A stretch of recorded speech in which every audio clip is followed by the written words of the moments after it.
یہود کی اولاد ہے، اس کی اولاد ہے، اس کا پالا ہوا ہے، اس کا پالتو ہے. آپ سے اللہ رب العالمین نہیں پوچھے گا قیامت کے دن کہ سعودی نے اسرائیل پر حملہ کیا کہ نہیں کیا، لیکن آپ اگر وہاں کے حکمرانوں کو گالی دیں گے، کسی مسلمان کو گالی دیں گے، جبڑے پھاڑ دیے جائیں گے قیامت کے دن. گناہ یہی تھا کہ اہل سنت والجماعت میں سے تھے، سنی مسلمان تھے، اور ان ظالموں کو آج تم شہید لکھ رہے ہو. جو میری ماں کو گالی دے وہ میرے لیے لڑائی کرے گا، میری بہنوں کی عزت کے لیے وہ لڑائی کرے گا. تم کو اتنی بات کیوں نہیں سمجھ میں آتی ہے؟ جو تمہاری ماں کے ناموس پر انگلی اٹھاتا ہے، تمہاری ماں کو گالی دیتا ہے، وہ شیطان تمہاری دوسری بہنوں کے لیے لڑائی کیوں کرے گا؟ اسی طرح سے دنیا میں کیا چل رہا ہے اس کا سب سے زیادہ فکر ہم کو ہی ہوتا ہے. ایران میں لڑائی چل رہی ہے، اسرائیل میں لڑائی چل رہی ہے، امریکہ میں لڑائی چل رہی ہے، جانتے کچھ نہیں ہے. مڈل ایسٹ کیا ہے ہم کو نہیں پتا، سعودی میں کن لوگوں کی حکمرانی ہم کو نہیں پتا، حکومتیں کیسے چلتی ہم کو نہیں پتا. جبکہ جو جاہل اس پر بیٹھ کے تبصرہ کرتے ہیں نا، اگر ان سے پوچھ لیا جائے تم گھر چھوڑ دو، تم اپنی حالت کو پوری بتاؤ، تم ویسے ہو جیسا اسلام تم کو چاہتا ہے، 5% بھی نہیں ہوں گے ویسا جیسا اسلام ان سے مطالبہ کرتا ہے. جھوٹ بولیں گے، غیبت کریں گے، چگلیاں کریں گے، چوریاں کریں گے، روزے ضائع کریں گے، قیام اللیل سے پیچھے ہٹے رہیں گے، ایک دوسروں کو گالیاں دیں گے، گندی اور ننگی فلمیں دیکھیں گے، گانے سنیں گے، اور جو فوہڑ قسم کے جو لوگ مشہور ہیں جن کو ہیرو کہا جاتا ہے ان کو اپنا آئیڈیل اور نمونہ بنائیں. یہ سارے خرافات کر رہے ہیں. اور دوسرا آدمی اگر اس سے چھوٹا سا گناہ ہو جائے گا، یہود کی اولاد ہے، اس کی اولاد ہے، اس کا پالا ہوا ہے، اس کا پالتو ہے. میرے بھائی اور دوستو، یہ ساری چیزیں وہی بات میں اس حدیث کو لاسٹ میں نے اسی لیے پڑھا تھا کہ وہ کام کریں گے جس کا حکم انہیں نہیں دیا گیا ہے. آپ سے اللہ رب العالمین نہیں پوچھے گا قیامت کے دن کہ سعودی نے اسرائیل پر حملہ کیا کہ نہیں کیا، لیکن آپ اگر وہاں کے حکمرانوں کو گالی دیں گے، کسی مسلمان کو گالی دیں گے، جبڑے پھاڑ دیے جائیں گے قیامت کے دن.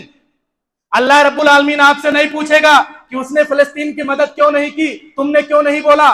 آپ سے اللہ نہیں پوچھے گا تو نے کیوں نہیں بولا. لیکن اگر آپ گالی دو گے اور اپنی بات میں غلط کیا صحیح بھی نکلے، قیامت کے دن بدترین عذاب کا دوچار کیا جائے گا گالی دینے کی وجہ سے.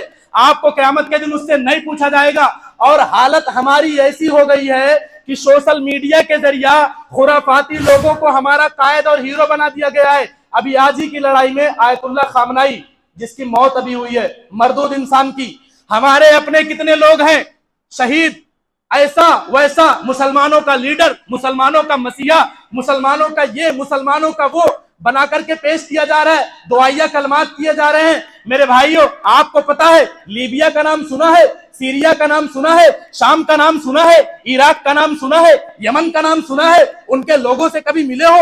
فلسطین کے لوگوں سے کبھی ملاقات کیے ہو؟ ان سے کبھی پوچھے ہو کہ ان کی نگاہ میں اس کی کیا حیثیت ہے؟ کتنے لاکھوں لوگوں کا قاتل ہے، کتنے مسلمانوں کو کتنے بدترین طریقے سے اس نے قتل کیا ہے. یہودیوں نے بھی اتنے مسلمانوں کو قتل نہیں کیا ہے جتنا اس مردود نے قتل کروایا ہے. شام کے اندر آپ کو پتا ہے ابھی بشار الاسد نصیری، بدترین کافر باطنی، آپ کو پتا ہے اس کا جو تختہ پلٹ ہوا ہے، 3 فلور زمین کے اندر تہ خانے میں جیل بنوائی گئی تھی. لائیو دیکھا ہم نے ان ویڈیو کو جب مسلمانوں نے اس کو فتح کیا ہے.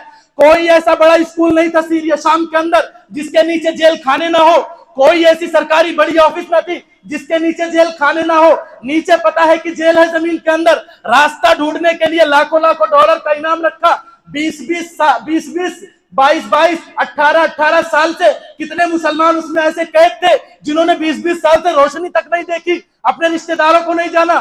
گناہ یہی تھا کہ اہل سنت والجماعت میں سے تھے، سنی مسلمان تھے، اور ان ظالموں کو آج تم شہید لکھ رہے ہو، ان ظالموں کو تم آج ہیرو بنا کر کے پیش کر رہے ہو. جانتے کچھ نہیں ہو، جانتے کچھ نہیں ہو.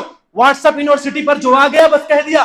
کبھی ان لوگوں سے ملو کہ انہوں نے کس درد کو جھیلا ہے، کس تکلیف کو ان لوگوں نے برداشت کیا ہے. آج وہ مارا گیا ہے، جن کے گھر والوں کو قتل کیا تھا وہ تکبیرات پڑھ رہے ہیں خوشی میں، وہ مٹھائیاں تقسیم کر رہے ہیں، اور ہم یہاں ماتم کر رہے ہیں کہ ہیرو تھا، شہید ہو گیا، لیڈر تھا، ایسا تھا ویسا تھا. جس کے لیے آپ شہید کا لفظ استعمال کر رہے ہو، ابو لولو فیروز مجوسی. کون کون جانتا ہے؟ ہاتھ اٹھائیں. کون تھا؟